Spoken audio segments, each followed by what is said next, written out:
नमस्कार दोस्तों, आप लोग कैसे हैं? आशा करता हूँ कि आप लोग जो है ठीक-ठाक होंगे। और जो है हम लोग जो है 10 बहुविकल्पी प्रश्न कर चुके हैं, जो है यूपी बोर्ड के परीक्षाएँ में जो पूछा गया था। और जो है हम लोग आगे जो है 11वाँ बहुविकल्पी पे पहुँचे हैं और 11वाँ बहुविकल्पी जो है यहाँ लिखा गया है, जो आपके सामने दिख रहा है।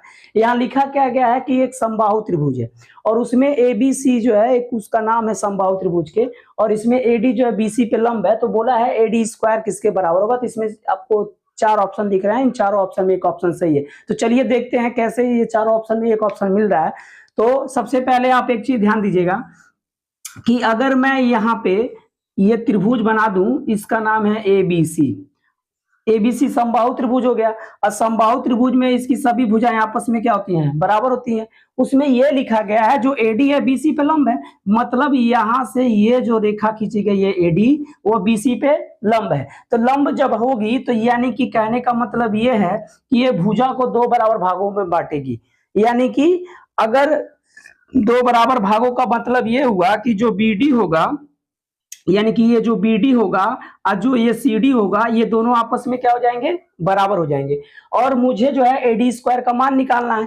एडी स्क्वायर मतलब ये वाला जो है एडी स्क्वायर का जो है मतलब मान लेने की एडी की लंबाई निकालनी है, क्या होगा स्क्वायर में। तो आप क्या करिएगा, यहाँ पे एक बन रहा है त्रिभुज, उस त्रिभुज का जो नाम है एबीडी। एबीडी एक समकोण त्रिभुज है, त्रिभुज एबीडी समकोण है। यानी यहाँ पे एक समकोण है, तो उस कंडीशन में जब ये समकोण होगा, अगर मान लीजिए सपोज डेट इनकी जो है भुजाएं जो है, जैसे मान लीजिए अगर समबाहु त्रिभुज है तो भुजाओं का माप होगा। तो भुजाओं का जो माप अगर मान लीजिए लिखना है, तो मैं ये कह सकता हूं कि सर जी भुजाओं का माप यदि मान लीजिए इस भुजा की लंबाई जो है इसकी समबाहु की, अगर ये ए का है, ये और ये भी क्या हो जाएगा ए सेंटीमीटर का, और ये भी क्या हो जाएगा ए सेंटीमीटर का, यानी तीनों भुजाएं की लंबाई ये इतनी हो गई। तो जब ये एडी इस पे लंब गिरा हुआ है, तो हम ये कह सकते हैं अगर ये पूरे का ए है, तो यदि मुझे अगर सीडी की वैल्यू लिखनी होगी, तो सीडी जो है यानी कि सीडी जो हो जाएगा, इसको हम कह सकते हैं कि 1a बट्टे क्या लिख सकते हैं? 2। क्या लिख सकते हैं? a बट्टे। तो क्योंकि अगर बीसी, अगर मान लीजिए ये पूरा जो है बीसी, सपोज दैट देखिए सुनिए, अगर बीसी बराबर जो है कितना है? ए है। अगर मैं ये जानते हैं कि जो सीडी है बीसी का आधा है, यानी कि सीडी किसका आधा है? बीसी का आधा है। तो बीसी की यदि वैल्यू जो है ए है, तो a/2 लिख सकते हैं, यानी कि सीडी का जो मान हो जाएगा वह a/2 हो जाएगा। तो यहां से अगर मैं बात करूं सीडी की, तो सीडी की जो वैल्यू हो जाएगी a/2 हो जाएगी। और CD और BC ध्यान सुनिएगा, नहीं CD और BD यानी कि क्या होंगे? बराबर होंगे। CD और BD क्या होंगे?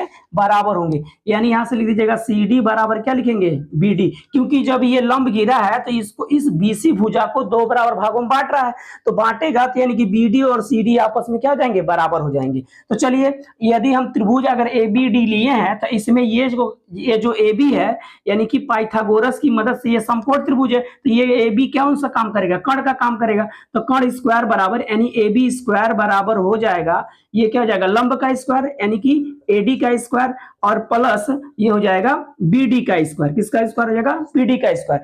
अब AB का स्क्वायर, मान लीजिए AB का स्क्वायर है, AB कितने का है? A का है, तो आप यहाँ लिख सकते हैं किसका स्क्वायर कर सकते हैं? A का स्क्वायर कर सकते हैं।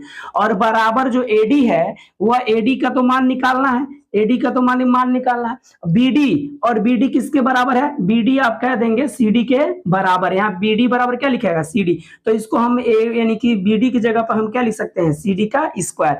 यानी A स्क्वायर बराबर यहाँ AD का स्क्वायर प्लस, देखिए CD जो है, CD का मान ऑलरेडी यहाँ निकल चुका है 1/2।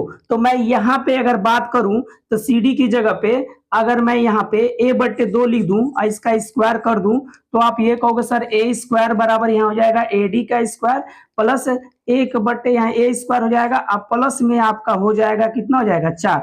इसको उठा के आप इधर कर दीजिए, तो जैसे उठा के इधर करेंगे तो A स्क्वायर, ये प्लस में है तो क्या हो जाएगा? माइनस में A स्क्वायर/4। यहाँ क्या लिखेंगे? AD का स्क्वायर। अब यहाँ से क्या हो जाएगा?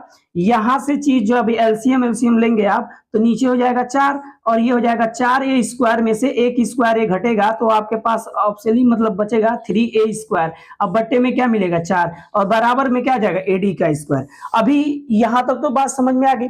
इसमें एक चीज ध्यान दीजिएगा, यहाँ 3 को बाहर कर दें और यहाँ a बट्टे 4 को मैं a का होल स्क्वायर लिख दूं और बराबर में ad का स्क्वायर लिख दूं तो a बट्टे 2 जो है किसी के बराबर है, किसके बराबर है cd के। तो मैं यहाँ पे 3 गुणे इसकी जगह पे मैं क्या भरने जाऊं c और d का क्या लिखूंगा होल स्क्वायर यानी कि बराबर ad का स्क्वायर यानी 3cd स्क्वायर बराबर क्या हो गया ad स्क्वायर। यानी जो ऑप्शन आपको दिख रहा है वो ऑप्शन नंबर जो दिख रहा है वो आपका यानी कि ऑप्शन नंबर डी वाला ऑप्शन सही है क्योंकि ad का स्क्वायर जो है 3cd स्क्वायर के क्या होता है बराबर होता है, जो कि ऑप्शन नंबर डी सही है।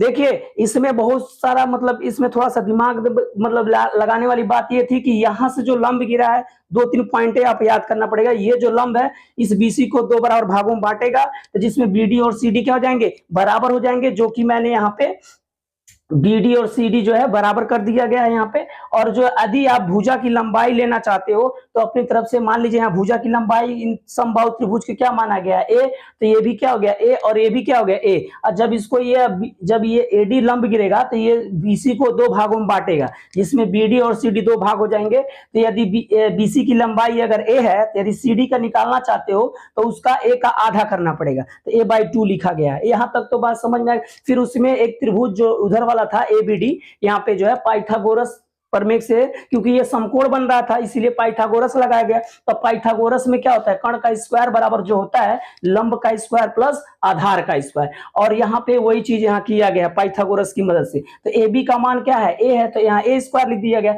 AD का मान आपको पता नहीं वो तो निकालना है क्योंकि क्वेश्चन में बोला गया है AD किसके बराबर होगा।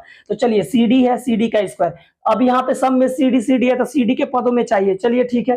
और यहाँ पे a स्क्वायर है तो कहीं ना कहीं CD का मान दिया है ना, CD का मान क्या है a/2। तो यहाँ CD की स्क्वायर मतलब CD की जगह पे क्या भर दिए हैं 1/2 और दोनों का स्क्वायर किए तो a का स्क्वायर किए तो a स्क्वायर और 2 का स्क्वायर किए तो 4। ये प्लस वाली चीज हो जाएगी तो क्या हो जाएगी माइनस, और माइनस जब एलसीएम लेंगे तो 4 आएगा, 1 से भाग देंगे 4 बार में जाएगा, 4 का गुणा 1 में होगा 4a स्क्वायर हो जाएगा और a स्क्वायर में 4 स्क्वायर में से जब a स्क्वायर घटेगा तो 3/4 3a स्क्वायर बट्टे 4 मिलेगा। अब यहां से समझने वाली बात यह है कि 3 को तो मैंने बाहर कर दिया और a स्क्वायर जो आपका a स्क्वायर था यहां देख लीजिएगा जो a स्क्वायर और 4 था इसको मैंने क्या लिखा a/2 का होल स्क्वायर, क्योंकि जब इसका स्क्वायर करेंगे ना तो फिर ये चीज आ जाएगा। तो मैंने इसको यानी कि a स्क्वायर बट्टे 4 को a/2 का होल स्क्वायर कर दिया। क्यों ऐसा इसलिए किया गया है क्योंकि मुझे जो है a/2 की जगह पे मुझे CD भरना था जो कि यहाँ पे दिया भी गया है CD बराबर 1/2। तो यहाँ पे मैंने क्या भर दिया CD भर दिया, यानी कि यहाँ पे CD जब भर दिया तो उसका स्क्वायर भी तो करना है तो स्क्वायर कर दिया, यानी 3CD